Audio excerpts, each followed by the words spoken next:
10 minute آپ کے لیے بات کو سمجھنا ہوگا، اس کے بعد پھر انشاءاللہ میں اپنی اور آپ کے ذوق کی باتیں 2-3 کر کے تو پھر جلدی جلدی بات کو سمیٹتے بھی ہیں۔ دیکھو یزیدیت کو بڑی جلدی تھی، اس نے فکر کے صحرا پر بد عقیدگی کے گھوڑے اتنی تیزی سے دوڑائے کہ تخیل کے آسمان پہ گرد چھا گئی، بصارتیں جندیا گئیں، سماعتیں گم ہو گئیں، لوگ اندھیرے میں ہاتھی میں لیل بن گئے، رشتوں کی پہچان ختم ہو گئی۔ پھر ذکر حسین ہوا، مخلوق خدا کی آنکھوں سے آنسوں کی برسات جاری ہوئی، یزیدیت کی اڑائی ہوئی وہ گرد بیٹھ گئی، منظر واضح ہوا تو لوگ پہچاننے لگے کہ یہ ماں ہے، یہ بہن ہے، یہ بیٹی ہے، یہ بیوی ہے۔ بڑے کھلے دل سے کہنے لگا، آپ سنی ہیں تو سنی رہیں، شیعہ ہیں تو شیعہ رہیں، دیوبندی ہیں تو دیوبندی رہیں، اہل حدیث ہیں تو ہمارے بھائی ہیں، اہل حدیث رہیں۔ لیکن ایک بات یاد رکھنا، اگر گھر کے ایک کمرے میں جوان بیٹا اور بیٹی بیٹھے تنہا اور دوسرے کمرے میں ماں اور باپ مطمئن بیٹھے ہیں، تو وہابی بھی ہے تو تجھے ماننا پڑے گا اسی اطمینان کا دوسرا نام تو حسینی ہے۔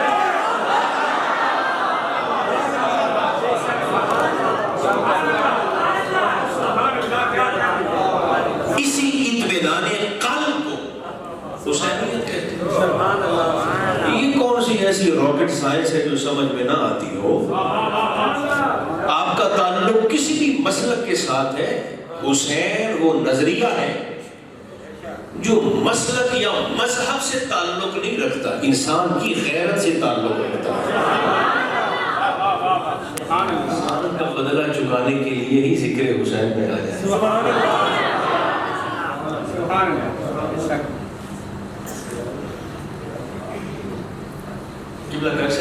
بات میں پڑھ کے میں نے 2-3 جگہ پر اس بات کا اظہار کیا، آپ کی خدمت میں بھی عرض کرنے لگا ہوں۔ اس کی لائٹ یا بند کر دیں یا سائڈ کر دیں۔ حضور کے خاندان کے مردوں کا کردار تو ایک طرف، یعنی جو اہل بیت اطہار کے مرد تھے، گھر اپنی ماں، بہنوں، بیٹیوں کو، بیویوں کو جا کر بتائیے گا کہ محبوب کے خاندان کی خواتین کا کردار کیا رہا۔ کبھی غور فرمائیے گا، 38 لاکھ مربع میل پر پھیلی ہوئی یزید کی حکومت 3.25 سال میں کیسے برباد ہو گئی؟ میں جملہ بدل دیتا ہوں، 38 لاکھ مربع میل پر پھیلی یزید کی حکومت 3.25 سال کے عرصے میں علی کی دونوں بیٹیوں نے کیسے گھٹنوں پہ لا کے کھڑی کر دی؟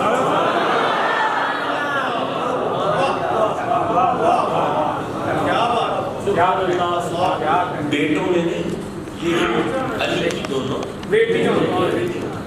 میں سیدہ زینب اور سیدہ ام کلثوم کی بات کر رہا ہوں۔ آج بھی آپ دمشق میں، شام میں حاضر ہونا جناب سیدہ کے مزار پر، تو آپ میں سے جو دوست وہاں پر حاضر ہوئے ہیں وہ جانتے ہوں گے، جناب سیدہ کے مرکزی دروازے میں جیسے ہی داخل ہو تو جناب زینب کا ایک لقب لکھا ہے، السلام علیک یا حیات الحسین۔ حیات الحسین سارے بولیے، آپ نے بولی زمان آئے بڑھ گئے، اے حسین دی جندڑی ساڑا سلام قبول فرما، اے جان حسین ہمارا سلام قبول فرمائی۔ یاد رکھنا، حسین ہے کائنات کی جان، اور سیدہ ہے حسین کی جان. یہ جان حسین کا معنی کیا ہوا؟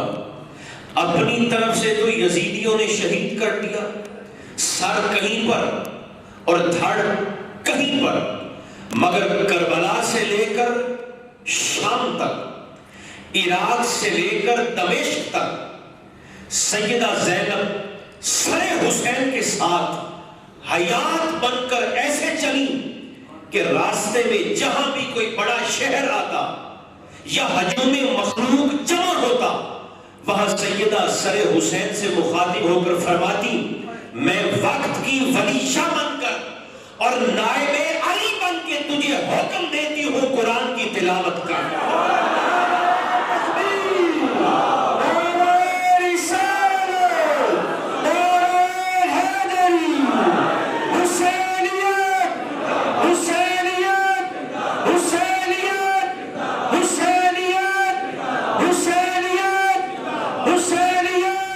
اب ایک تاریخی حقیقت، چونکہ آپ سارے ہی الحمدللہ صاحبان فہم ہیں، پڑھے لکھے ہیں، سمجھدار ہیں، بات کو سمجھنے والے.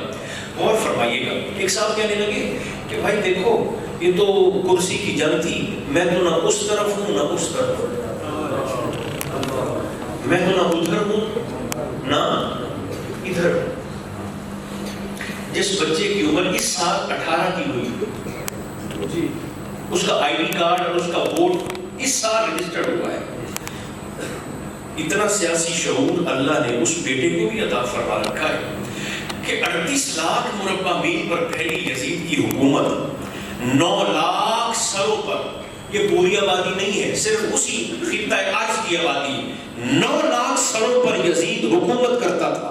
ٹھنڈے دل سے سوچئے گا، جھگڑا نہیں، غصے کو تھوڑا کم کر کے.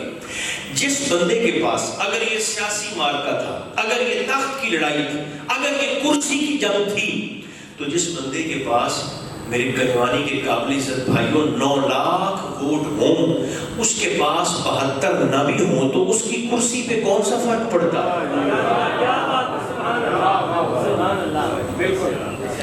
تین طرح سے یزید نے نظام مصطفیٰ کو ڈیمیج کرنے کی کوشش کی تھی. تین طرح سے حضور کے دیے ہوئے نظام کو برباد کرنے کی کوشش کی تھی. تخت پر تو بیٹھ گیا، مصطفیٰ کا نظام سیاست اس نے مسخ کرنے کی کوشش کی. محبوب نے خلافت راشدہ کا تصور دیا، اس نے بادشاہت کے کچیڑ.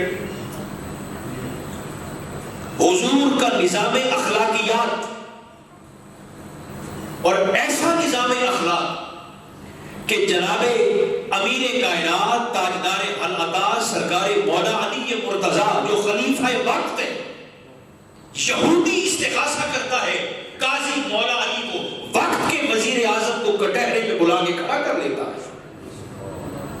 آپ کے خلاف استغاثہ ہے گواہ. یہ ذرا یہودی کہتا ہے میں علی دیاں تو میں دیاں کی میں برباد کرتے رکھ چھڑیے. میں عرض کرتا ہوں بہت بڑی تاریخی حقیقت ہے جو صاحبان مطالعہ ہے. میری اور آپ کی ماں محبوبہ محبوب خدا ام المومنین حضور کی کل اولاد کی اماں جان سوائے سرکار ابراہیم کے جناب خدیجۃ الکبریٰ سلام اللہ علیہا. بس یہ 10 منٹ تھوڑے سے مشکل ہے، آپ کو غور فرمانا ہے. جناب خدیجہ کا ایک معاہدہ ہوا تھا شاہ روم کے ساتھ. کس کے ساتھ؟ مکہ مکرمہ سے چل کر تبوک سے 80 کلومیٹر آگے ایک جگہ ہے مدعون، وہاں ادھر سے مکہ مکرمہ سے اماں جی آئیں، ادھر سے شاہ روم آیا. جانتے ہیں شاہی ملاقات طے پائے، ایک دستاویز سائن کی گئی، ایک معاہدہ تحریر کیا گیا.